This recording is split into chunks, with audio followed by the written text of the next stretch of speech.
Not understanding the occupancy rules that govern VA loans can land lenders and veterans in hot water. When you obtain a VA loan to purchase a home, the property is expected to be your primary residence. In other words, you'll need to move into it and occupy it. Here are the essential occupancy guidelines for VA home loans. Primary residence. You must intend to live in the home you purchase with a VA loan as your primary residence.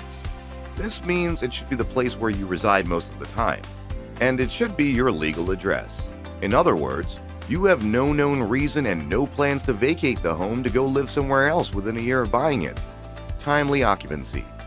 The VA handbook says you should move in within quote and unquote a reasonable period of time, and this is generally interpreted as within 60 days.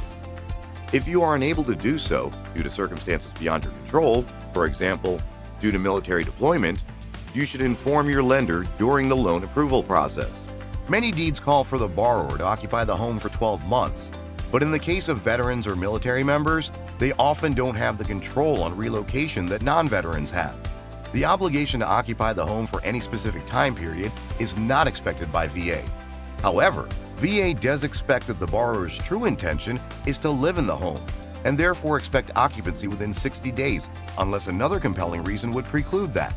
In many cases and for legitimate reasons, it's just not practical for a military member to occupy the home within 60 days. So what options do veterans have? Consider a service member stationed in North Carolina, who, with 10 months remaining in active duty, intends to buy a home in California, where she is originally from. The VA does allow delayed occupancy for up to 12 months after closing, based on the member's ability to demonstrate a specific future event, such as the EAS date in this example, that will enable her to move into the home within 12 months. This approach also extends to service members who are relocating to a different duty station or returning from deployment. Documenting a future event that's less than 12 months away in this case will mean providing the lender with either a copy of military orders or another official document confirming the arrival date to within close proximity of the home being purchased. So, occupancy beyond 60 days out is acceptable if 1. The veteran certifies he or she will occupy by a certain date, and 2. There is a clearly documented future event 12 months away or less that makes that possible.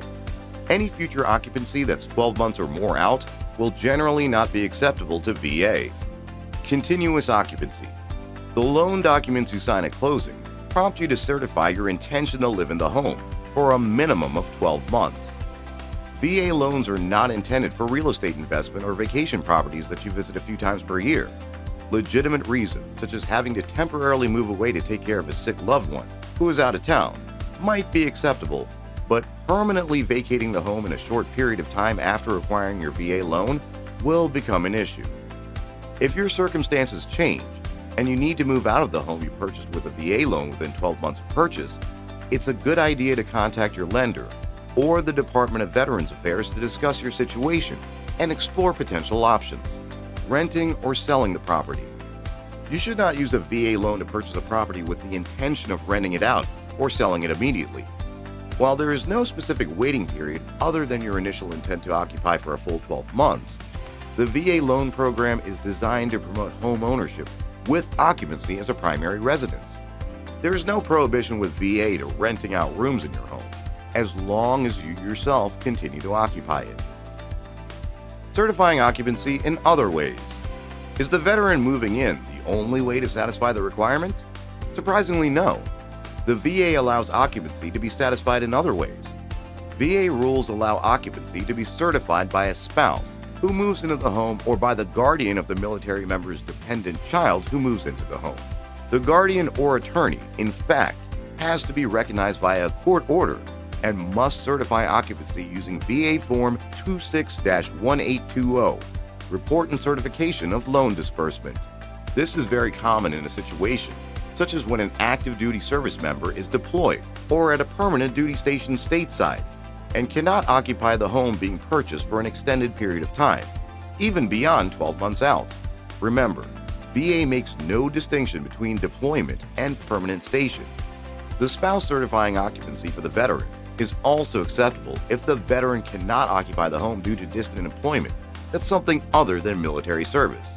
Other considerations come into place in those circumstances, so it's best to discuss with your loan officer and maybe even the VA Regional Loan Center. There are other unique scenarios the VA has surprising flexibility on when it comes to satisfying occupancy requirements. Let's take a look at intermittent occupancy. A veteran employed by an American company to train military members in helicopter operations overseas spends most of the year abroad, returning to the U.S. for a few months annually. If he wishes to buy a home in the U.S. with the intention of occupying it, the VA categorizes this as intermittent occupancy. The VA's thinking in such cases is that the veteran must have a place to call home stateside. As long as the veteran fulfills residency requirements during his time stateside and does not need to maintain a home at his overseas work location, the residence can be considered his principal residence. During the veteran's intermittent absence, family members can reside in the house if he wishes, but renting the home out to tenants is not allowed. For intermittent occupancy to be acceptable, a second requirement is that the veteran must demonstrate long-term connections to the community where the home is located. This could be through past experiences such as growing up, attending college, or having family in the area. As we wrap up this topic, what are the options for a deployed service member that is not married, who wants to purchase a home near his permanent duty station to where he will return after deployment? Such a single person will need to have orders specifically stating the date he or she will be PCSing back from deployment and to which permanent station.